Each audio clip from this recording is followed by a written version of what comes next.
going to get me a cup of coffee like I got him a cup of coffee this morning. The pillars of black male society No, wait a minute. Before we do that, are Mr. let's do this. Ike Turner and Joe Jackson. No, there are others too. Those are the top three. No, there's some more. Let me say it one more time. Because Mr. Huxtable is in there. I don't care how you. I didn't say no. We're not doing that. I'm talking about Mr. from Color Purple. I know that, and I said Mr. Huxtable is in And there. then I said Ike Turner. I heard what you said. And then I said Joe Jackson. And they're all the same, so that's just one person. They are. Point made. No, one of them is a fictional character. The other one is No, they all have the same aura. It's all the same behavioral set. They use their hands. Yeah, that's not cool. Yeah. Every one of them you name use their hands. Yes.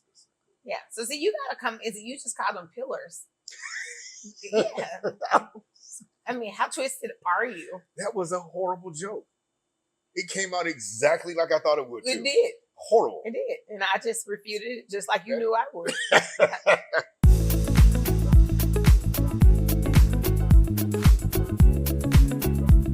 Ladies and gentlemen, I am O. And I am Nigeal Comaneci. And we are Candid and Clear. We are the best podcast that will bring you politics, current events, and relationship issues. Let me tell you what I need you to do. Go out and like, comment, share, and subscribe across all social media platforms.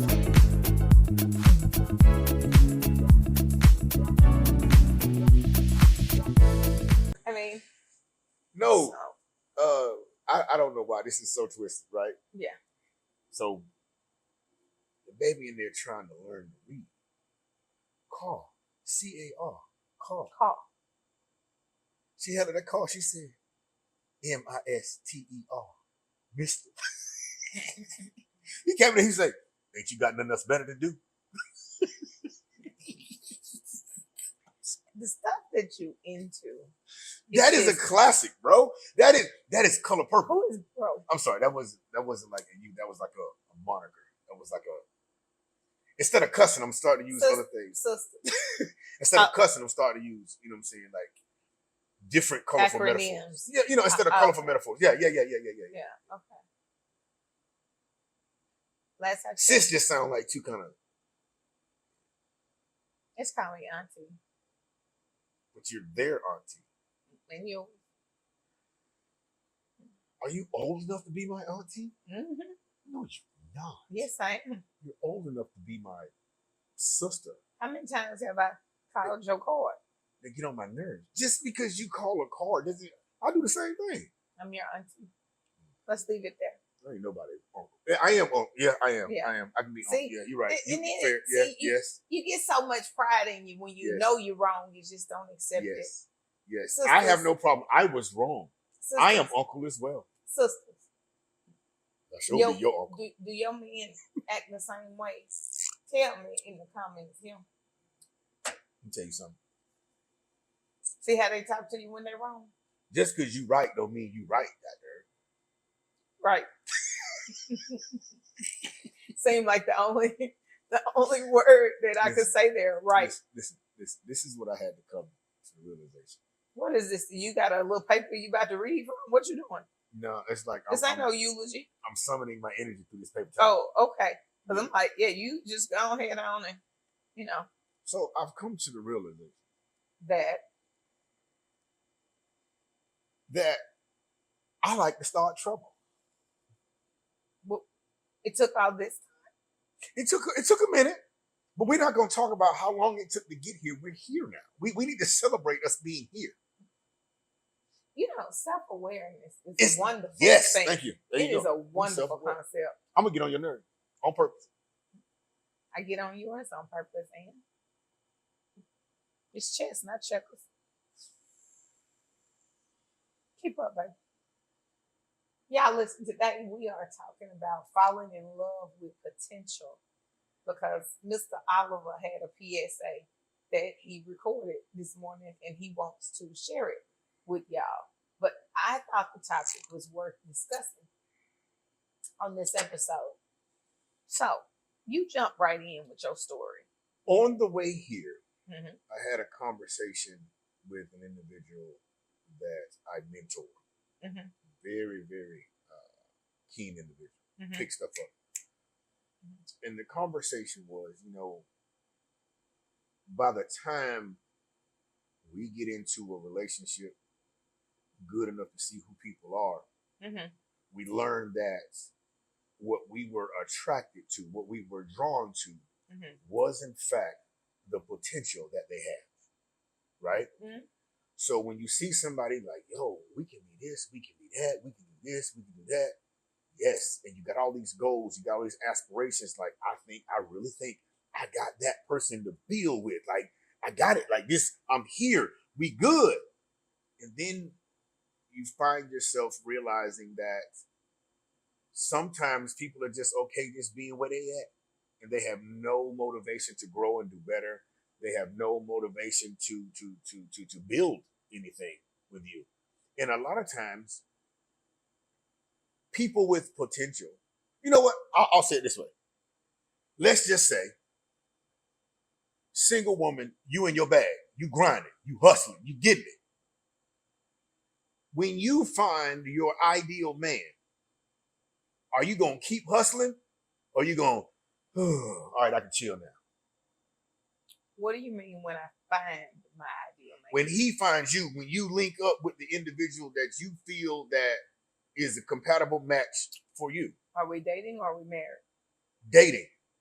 I'm taking my foot off the gas and dating. Thank you. He proposed to you. And my foot's not off the gas until my name is changed and I'm the beneficiary on a life insurance policy. Okay. He puts you as a beneficiary on a life insurance policy, and now you're cohabitating. Is your foot gonna stay on the gas, or you gonna get off the gas? My name has not changed, sir. The IRS has to be notified that my name is different with my social security number, and the county has to reflect the record that said we both said I do, sir. So your foot's still on the gas? My foot's always on gas. Okay. When we get married, is your foot going to stay on the gas? Yes, it's going to stay on the gas, but it might not be pressed all the way down to the floor. But the foot stay on the gas. But we're not talking about a drastic screeching halt. Not unless we have agreed it. So I was married, guys, for 15 years. And when I got married, my husband wanted me to stay home. He wanted me to be a housewife. Because that was his idea of an ideal marriage. I tried it for 18 strong months, and it didn't suit me. It didn't suit me. It didn't suit my lifestyle, and so I went back to work. Here's the question. It sounded good, but it's like falling in love with potential in a way, because it's a fantasy that you sell yourself. Wow. And we understand that potential is not founded on anything. It's not an evidence-based approach. And I'm more of a fan of an evidence-based approach. I was talking to some male friends of mine who what I like to say are, we're in the same tier or whatever you want to call it. Mm-hmm. You have the same lifestyle. Well put to do guys, got their ish together, they own it, right? Mm-hmm. The problem is when we see a woman that's hitting the marks. Like I'm not talking about no 50-50 foolishness. I'm not talking about none of that. I'm talking about dudes. It's like, look, ma'am, I don't care what go on. All these bills are gonna be paid whether you come or go. Period, point blank. Right. So when we see a woman that has her ish together, okay. Bringing in your finances, you got stuff together, you got structure in your life. In our minds, okay, you got that, and I got this. We could build whatever we want in less than half the time that it would take most people to build it themselves. Sure. So in our minds, let's grind, let's get it, let's save. And then before we know it, 5 years in, we kicking our feet up trying to count money. Falling asleep counting money. Right. You see what I'm saying? But I think what happens is when we get into these situations, we're seeing the potential. she got this, she got that, she got a good head on shoulders. The potential is here. And that's even the topic of the dating phase. Or even the topic of the talking phase, excuse me. I'll just say talking phase a lot because 2025 is a little different. Everybody ain't trying to get married. Right. And I get it. So talking phase, so now we're dating. And then the brothers is saying, all right, cool. Now let's build this thing. Yeah. For some reason, there seems to be a lot of, okay, I got the man I want. He got some sense. He ain't out here acting a fool. He doing what he's supposed to do.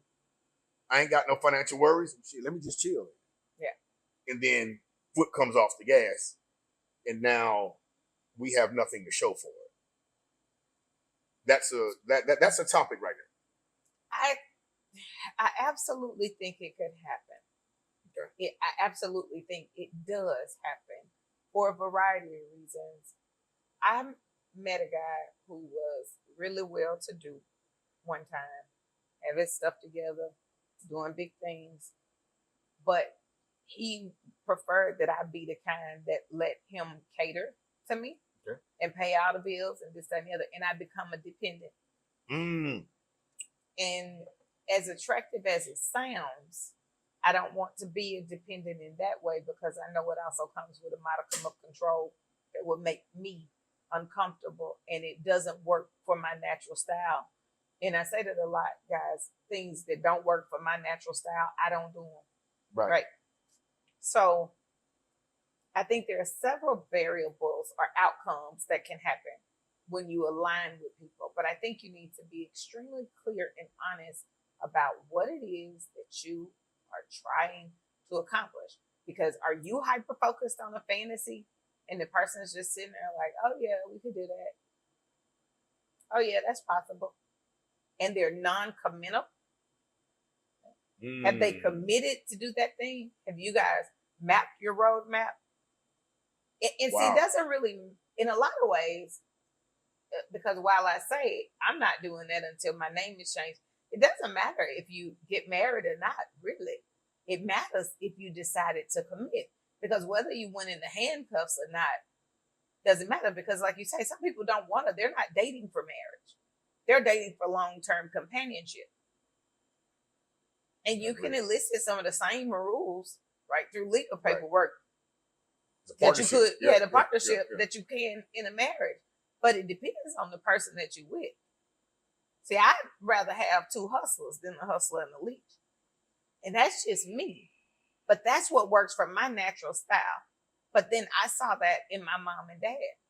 That was when two hustlers met.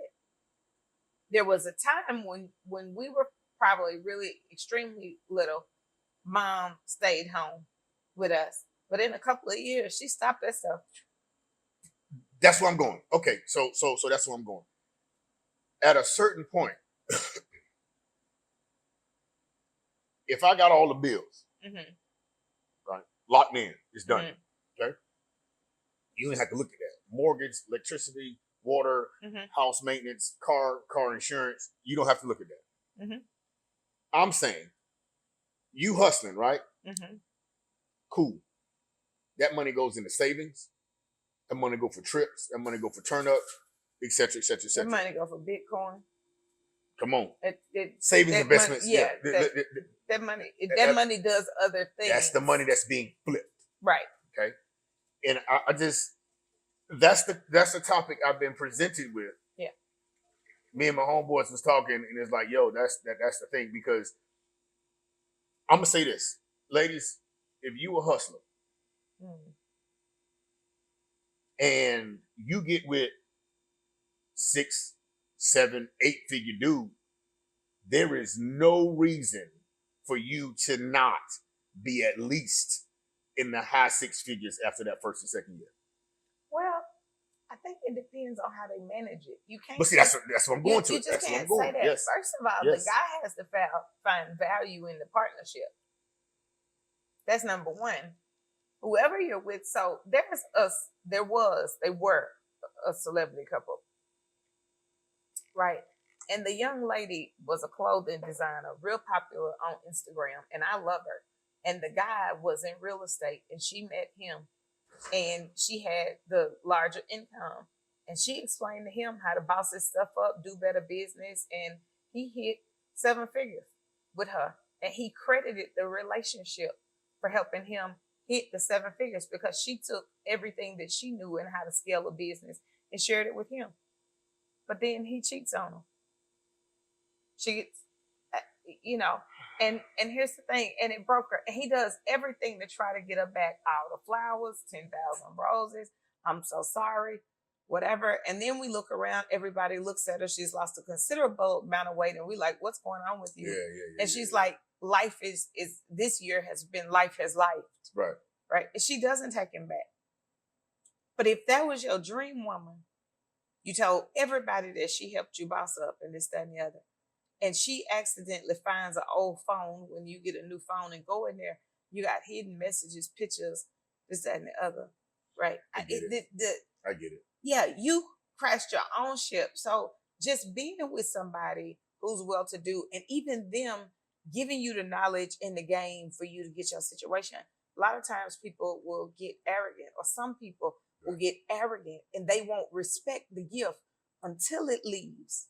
And now all of a sudden you begging that thing back, and that makes no sense. Yeah. That's extremely immature. And I hate that because it's kind of like, it's just like you got women who messing up stuff for the quality women out there. Right. You got dudes. It could be flipped because that could be a guy and a young lady. Because I don't just want to say the guy cheated. Hey, women cheat too. Oh yeah, of course. And I wasn't even finna put that pressure on there like that. I was going to say it really sucks that there are immature men out there who mess it up for guys like us. It's really sucks that they're immature people. Thank you. They're immature. Yeah, because I don't want to. Because I've seen in my last. I was telling somebody this morning that they called and asked for some advice, and I told them like, whoa, pump your brakes. I'm getting this age and getting this. I'm gonna be honest. I have lived in the last 5 years more than I have lived in my entire life. Oh, I want to say this. I would agree with that. Listen, guys, I was married for 15 years, got divorced, and right there, everything came alive. It's crazy. It is absolutely crazy. And I'm not talking about being wild in relationships. I'm talking about opportunities. I'm talking about travel. I'm talking about good decision making, expansion and growth in my individual. Right. And people will say, "Oh, would you go back? Would you do this, that, and that?" I couldn't go back because I'm not even the person that they met. I wouldn't know where to find the person That's fair. that I met that I was when they met me. Here's what I'm gonna drop this on y'all. This is going to sound conceited, arrogant, all of that. This is what I want all of you to take in, swallow, take on. I don't care what nobody tell you. Every relationship you get into moving forward, whether it be platonic, whether it be romantic, whether it be business, every relationship you get into needs to be better than the last. Well, I've got this thing my coach tells me every time. I don't know about that. I do. But here is what I say. It's equal to or better than. That's what she tells me. Yes. God only does greater than equal to or greater than. Man. Okay. Yes. And so I think that's the standard for me. Not that I'm constantly upgrading, but that it's equal to or better than, because I know the standard for where I live. So we got to match. We got to align. And people will say, "Oh, it don't take all that. You could take somebody and build them up." You could. You know what? Stay there. I appreciate that. I love that. Here's the problem. Yes, that is 100. You can take somebody and build them up. Sure. But I am one of the people who've had to literally check myself because I get into trouble and I see people and I'm just like, yo, this person would be absolutely perfect if they had somebody to just build them. And that's where I get in trouble. Right. You're a Build-A-Bear. You're a project manager on a construction site. And I'm going to say this. They would be all that if somebody built them, but nobody built you. So if I have the scrapes and scratches, what makes you believe you're in love with the idea of saving them? Sound like my therapist. Yeah, and that doesn't make sense to me because nobody is saving you. So I don't. If you don't feel good enough about yourself to build yourself up for you, why would I come along and do that for you? Why would I do that? That's something that I had to swallow. For what? Well, see, here's the deal. And a lot of men fall into that category, right? Let's talk about society right now. Society right now are saying if he can't build you from where you at, if he can't make you better, if he can't increase, if he can't multiply, he is not a good man. He is not a man, etc., etc. Insert your ideology. Let's talk about divine order. The woman is the multiplier. Let's just go back to, let's start in the beginning. I like that because I believe the Bible started off like that. That's not the order of things. And people get tired of you bringing in the Bible as a reason to prove your logic. They can. Well, I don't believe there's a better book written, but I mean they can, change the channel or turn their hearing aid down, whichever one suits them. But I believe you need to stick with the divine hearing aid. Yeah, turn your hearing aid down. You need to stick with the divine order and the way things are supposed to be. Relationships are designed to be reciprocal. If I sow something, I reap something. That's the way it works. If you sow in the field, you reap in the field. See, we planted a tree, it has to bear fruit. If it bears no fruit, the Bible tells you to get rid of it. It's no different with people. Take that very same concept and look at every one of the relationships in your life and tell me if they're reciprocal. If you are not pouring into each other, well, then it's unbalanced. I need you to help me out. I can help you. I need because the fellas are having a problem, and I know we get on here and we have our foot on the fellas' neck because a lot more than not are acting a fool. Let me give a moment for the 5%, top 5% who are really, really trying to do their thing. Now, when I have a society that's telling me it is my responsibility to build this woman, invest in her business, invest in her lifestyle, blah, blah, blah, blah, build her up. Turn your chick up, dog. That's what I'm supposed to do. But where is the ROI? Return on investment. Where is the basic? Listen to the concept. I'm supposed to invest in this woman. We didn't buy Bitcoin to build a Bitcoin. The Bitcoin has to produce a thing in order for us to continue our investment. Right. So let's take the root of the word. See, it's an investment. I'm not turning you up. I like you fine. I turn up the radio in my car. I turn up the heat on the pots on my stove. I do not turn you up. I invest in relationships that are reciprocal, whether they be friendships, whether they be courtships, whether it be a marriage, whether it be business partnerships. I'm not going into business with you and we continually lose money. We've only ever partnered on things where we made money. We have never done a deal where we lost. That doesn't make sense. So forget what society is saying. Go with what you know. And if you find somebody, a woman that is talking that language, she's a leech. And I said it. Because she is. So here's my argument. Because the other thing is that is a victim mentality. Somebody need to turn me up. Nobody never did this for me. Every time I get in a relationship, it always go like this because nobody never invest in me. It's a victim mentality. You responsible for you, baby. He has not changed your name. He has not proposed to you. He is not responsible for you. You are not a part of his house.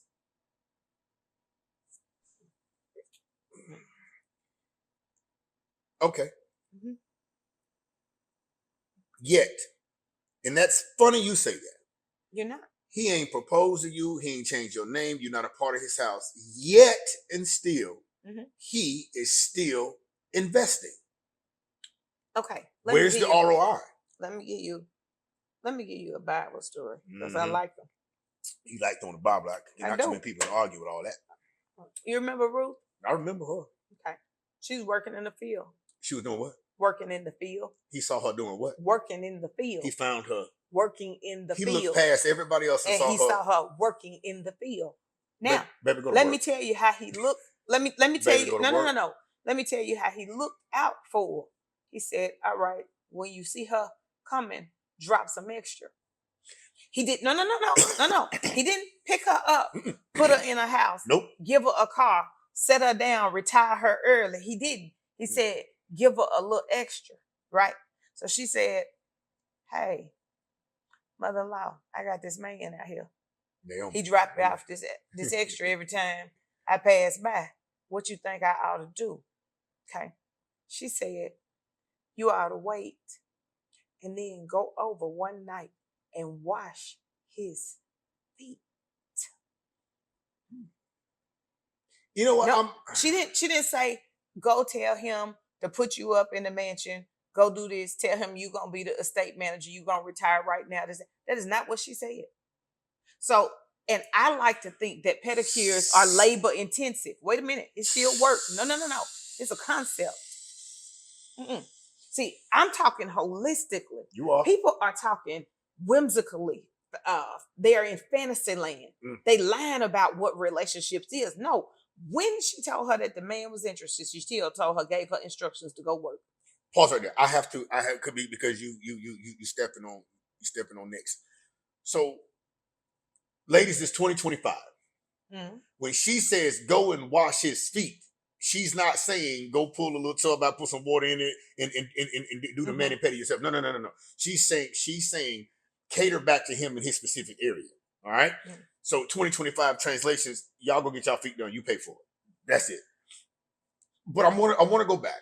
Yeah. I want to go back. When the wealthy man, as he's depicted, when he saw her, he saw an investment. He saw her grind. He said, who is that? Well, he saw attractiveness. I like that. That's what I like. That grind is that's what I like. That grind is attractive. Ma'am, I'm finished. I know y'all get upset about the Bible, but it's got some. You don't have to read it as a religious book. It is a soap opera. It's a soap opera. It's a soap opera. You need look here. It's better than any reality show you can watch on TV. You can watch on TV. Zeus ain't got nothing on that book. I'm telling you, when that grind is sexy, boo.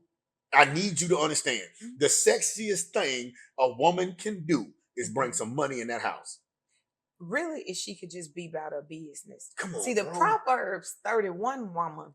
I'm gonna go over there. Proverbs 31. Be careful because they quote that so wrong. Well, that woman working. No.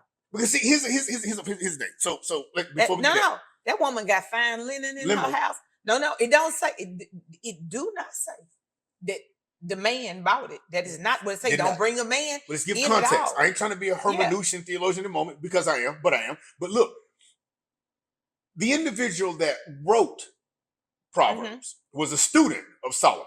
Okay. Proverbs 31 starts off with a question. Can a man find a what? Woman. A virtuous woman. Now, when you look up the definition of virtue, that's a laundry list of characteristics. Right there. Let's stay right there because the man taught by a man who had 1,000 women at his disposal is asking a question. He had women bringing him gold. Just wait a minute though. See, and he asked a question. Hold on. He had women throwing rose petals when he walked, yet he didn't choose them. He had another question. Can a man find a virtuous woman? And when you look up the characteristics of that, virtue. Yeah, she's about her business. We can even go back to the 7 brides with the oil. Only one of them, baby, was about her business. Why y'all ain't got no oil? The other one said, "Can you loan me some? Because by the time he get here, we gonna be." And she's like, "No, can't do that. If I do that, I won't have none."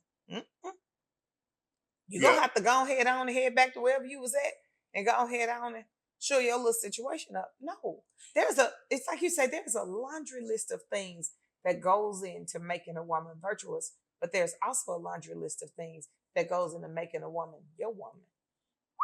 And you should have a list, brothers. And I like you fine, but you should have a list of the things that you got to have, some non-negotiables and some things that you might compromise on, but you should really be self-aware and know what it takes for you. Interesting. Because it's like, again, we are still in the first sentence question of the Proverbs 31. Now, if you keep reading, it's constantly talking about what he finds in her. What I am going to pull it up because I'm gonna say this one more time. I'm going to pull it up because let's go through that for just a second, because I think it broadens the discussion, because everybody else wants to glaze over all the things. We want to say what the man is gonna be, but what is the woman gonna be? Let's Before do you do this. that, I'm gonna go out here. I'm gonna go out here right quick on this limb. Mm-hmm. There are a lot. Mm-hmm. Hear what I say. There are a lot of virtuous women out there. There are a lot of Proverbs 31 women out there. However, society has suppressed them. They got a name for them. Society has suppressed them. I've seen these women. They got the ish together. You ain't suppressing me.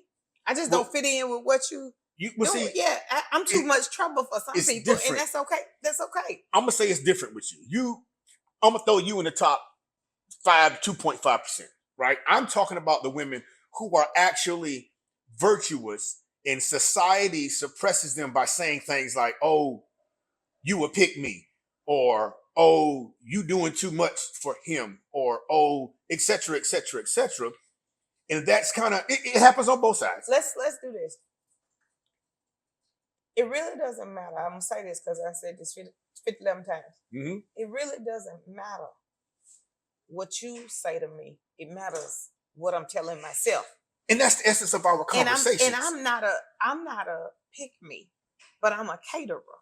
And I'm not gonna not be a caterer because you decided that that's a pick me. That's like me saying, "Oh well, I'm not a simp, I'm not a trick, but for mine, I'm a simp and trick."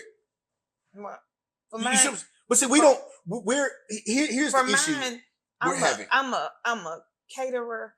I'm going to serve. I'm gonna sit down and come and put your feet up. I am whatever he needs. Okay, so and here's the thing.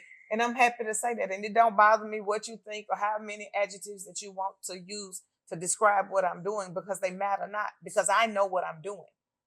So here's the thing. I think, and this is on both sides. Mm-hmm. This is legitimately on both sides, men and women. Mm-hmm. I really think, and I don't want y'all to get it mixed up. We get on here, we talk our ears, we literally hit record and have a conversation like we've been doing for years. We just decided to record it. But I don't want us to forget that I don't want to take my life for granted. That's what I'm saying. Right. I don't want y'all to see us as, "Oh, well, they this, they that." No. I'm saying this is average people. Yeah, so what? We get into the bag. But I want y'all to see that, look, we people too, which means I don't give a goddamn how much money I bring in the house. I'm going to respect you. I'm going to serve you. Yes, I don't give a shit how many commas coming through at the end of the year when we do taxes. We got to do that a little bit. Yeah, we do. We got some money to pay back. No, we don't. We don't? We got some money to get. No, we don't. Not paying no money back. Yeah. No, go finish what you were saying. Yeah. Nonetheless, it doesn't matter what I bring in the house financially. I'm still going to serve. Take a position as a servant towards the queen when necessary. I just think this. 92% of us take a servantship, a servant leader. Should, yeah. All the time. I see. I'm a leader in my own right, but I defer to him. He leads what he's good at. I lead what I'm good at. And we sit down and we discuss our strategies. Sometimes he the good cop. Sometimes I'm the good cop. Sometimes he the bad cop. That's a partnership. Sometimes I'm the bad cop. That's a partnership. Yeah. We are each other's advocate, right? I am your advocate. But let me tell you, sisters, see, I am his best friend. I am his esthetician. I am his confidant. I am his caterer. Baby, I am his maid. I am anything that man needs. That is what I am. There. I don't care what you call it. Call it anything you want to. But my house is happy. And as far as I'm concerned, you need to get like me. And that's the thing. So I don't know we can call it trauma. We can call it messed up mind. We call it, there are a lot of people, I'm saying this to all y'all. There are a lot of people who, regardless to how attractive they are physically, regardless to how financially stable they are, regardless of whatever opportunities they got come across their life, they love to serve their companion. Right. It's a thing. That jolly that you get when you cook for him, that jolly sir that you get when you buy her favorite thing, right, or whatever. But I love to make you pack plate. I love to wash your back in the shower. I love to put on the little shorts that say, I love my husband, or I love my boyfriend, and put the tank top on with it and pretend that I'm dusting all the furniture in the house. Like, what is it that you... Don't listen to these clowns on these podcasts telling you to mistreat and use your partner, your significant other. I don't know who's saying that. No, it's a lot of them. Yeah, okay. Well, whoever's saying that, it's a lot of them. I'm not going to get on here. Them.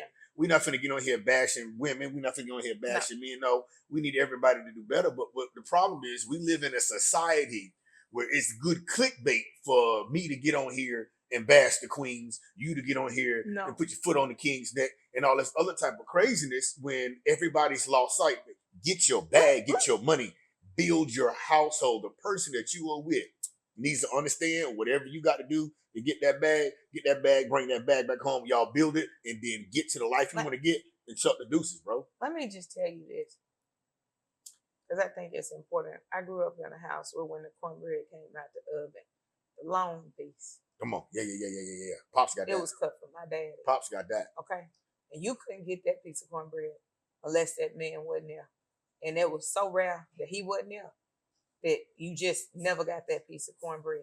But Proverbs 31 says, the heart. I'm sorry. You didn't. No. I'm sorry. That is I got to shout out to my pops right quick. Yeah.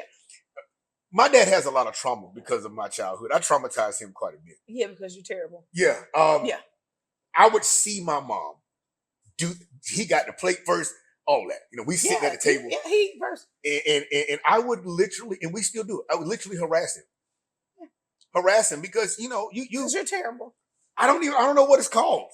But your terribleness? Harassing that man. Oh my goodness. Love him greatly. But when he get his plate, we literally attempt to eat off his plate before our plate get there. Right, because you guys are greedy. He has to fend for his life. Yeah, he should have hit you outside your head with a wooden spoon. I'm gonna tell you about the Snicker bar one day. Exactly. I'm 45 years old and he know better than to leave a Snicker anywhere in the refrigerator. Yeah. I can tell you this. Love you, Pops. All jokes. We love you, Pops. All jokes aside, on this one thing, the word says the heart of her husband trusts in her. Stop right there. Wait a minute. No, wait a minute. Let me finish. The heart of her husband trusts in her with secure confidence. Read that again. The heart of her husband trusts in her with secure confidence. When I tell me you, what the Lord said one more time. Shut up. When I tell you I'm everything to him, when I tell you to be everything to him, again, I'm a confidant, I'm a best friend, I'm his cheerleader, I'm a supporter, I'm an esthetician, a manicurist if he need one, a pedicurist if he need that. I'm anything that he needs. There's not a thing that my man needs that he can't get from me. Do me a favor. What you want?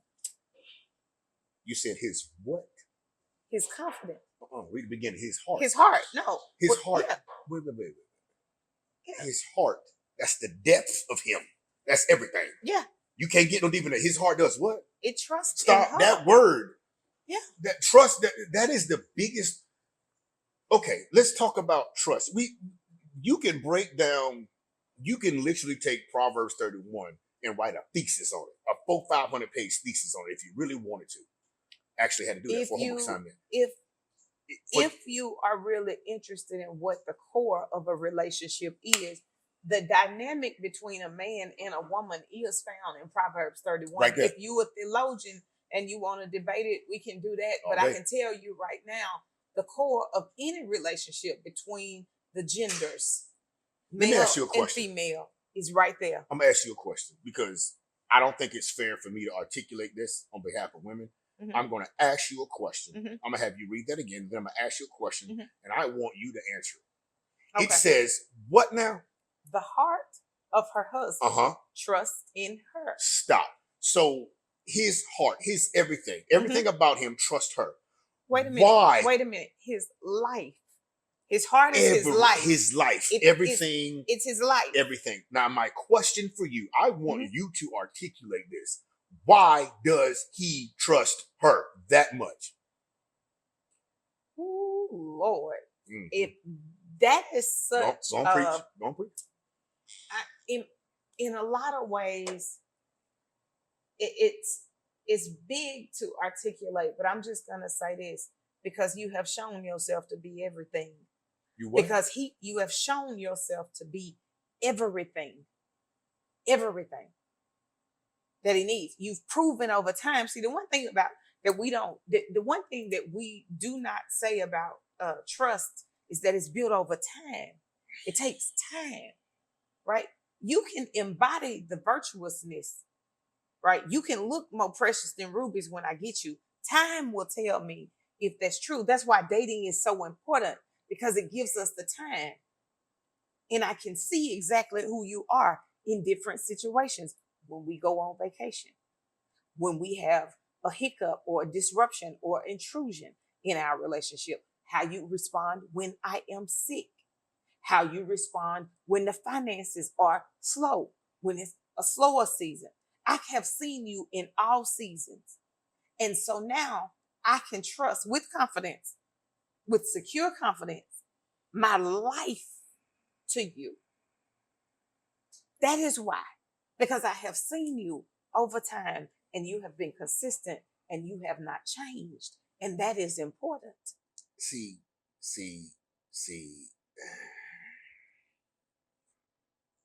Now, see, I'm going to flip this and say, when you only turn me up, I am. I'm going there. When you only turned me up and you found me when I was in a low place, you've only seen me in the low place. So if you as a man take your heart out your chest and give it to me, woe unto you. Because you haven't done the due diligence that he asked you to do. I got to pay attention. I got to prove and verify. Trust but verify, they say. Isn't that what the first Bush said? You did? Mm-hmm. So wait, because you are giving me your life if you marry me. If I put you on my insurance policy, I'm giving you my life. 100%. But I think it's important to understand the commitment from men. This is one hell of a commitment, sir. Don't take it lightly. And don't just give it to anybody. This is your name. You know, that's you know what?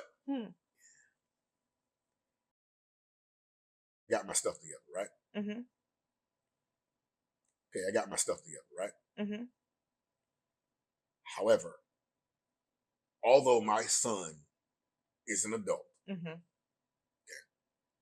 whomever I'm with, I have to trust you with my estate. Yes. And the estate that I govern. So that's 2 estates. I have to trust you to make sure if something were to happen to me, whether I'm alive or not, can I trust you to make the proper decisions? Right. That you won't just selfishly act within the best interest of yourself because I'm no longer here. And because you can deviate from the plan. How much, I'm going to ask you one more question. How much as a woman do you feel is necessary to be shown from yourself to prove that you have it to not only secure said position, but flourish in said position? I think it's important that you show throughout the courtship that you are continually flourishing. That the fame and the money, that as we ascend, it doesn't go to your head. It doesn't change the core of who you are.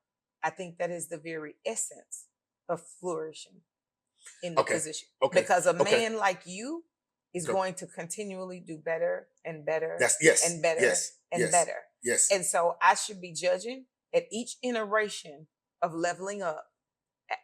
Go ahead. Okay. No. Because you hit what I'm saying. Because now, again, if my goal is to be progressive, because in my mind, my baby can have more. Right. Let me go do more. Right. As long as I'm able to do, and that's it. See, I went from making the birthday cakes when we was together for years 1 through 3. Come on now. Then in year 4, I could go to the bakery and get the cake and just set up the table for the party. See, but year 7, we hit our stride. Now I can have a party planner and oversee, and they can bring in and cater and do everything, and they can do the decorations and everything. Right. In year 10 and through 13, I'm throwing galas. Right. And now I can have them videotaped and the photos taken and the memories captured for us. And for, I guess, year 20, I can bring all our friends and set up all of their travel to join us and celebrate with us. And we can expense the entire thing. See, did I flourish in each one of these? Okay. I'm with you. Yes. And I would have to say yes. And here's the thing. And if you're 25 and I went to hell, I still know how to make that cake, baby.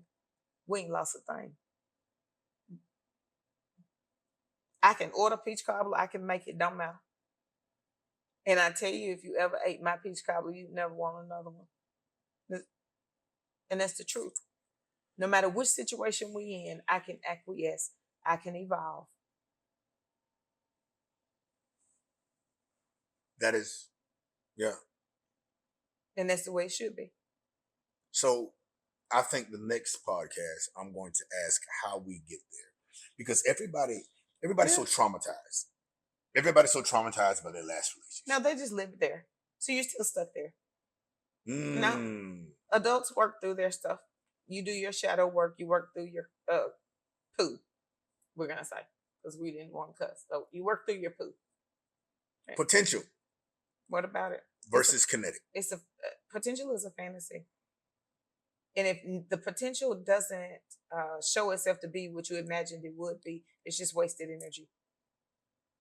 So you just wasted time and energy. Okay. But I'm not judging potential because we always laugh about the song, Honcho. I don't care about what he texts. I'm trying to see what you sent back. So I don't care about what you say. I'm trying to see what you did. Ain't about what you said. So you'll walk up to me and tell me he texts you and this, that, and other, and da-da-da-da, and guess what? My ex did, da-da-da. Yeah, what you say back? Let me see your phone. Let me see what you say back. I don't care nothing about that. I don't care nothing about what they said. I'm trying to see what you did. It says his heart. Everything in it. Trust her. His life. Trust her. Men, sisters, nieces, Unc gonna be real with you right now. Sisters, bro, gonna be real with you right now. When that man realizes that he can trust you with his entire being, i.e. his heart, everything about him, I need to be able to trust you. I need to be able to trust you when I can't see you. Let me tell you something. And that's a real thing. Everybody talk that talk. Everybody talk that talk. Everybody talk that talk. They do. But we need you to show up when he moved different when he trusts you, baby. He moved different. I'm not finna get on none of that because all men are different. You feel what I'm 100%. saying? All men are different. But when don't let your trauma, don't let the last clown that came to the circus and acting a fool, don't let him ruin amazing opportunities. Don't let him dictate. Don't let them dictate, male and female, how you move. We've never let a clown control the circus. And I get it. They never have a mic. A lot of people are afraid. Yeah, it's true. They never have a mic. Yeah. Yeah, they never have a mic. They're never the ringmaster. Clowns are never the ringmasters. So why would you let them dictate the way you're going to manage you? That's crazy. Definitely. Absolutely. Again, I'm old. And I am Nigeal Comaneci. And we are Candid and Clear.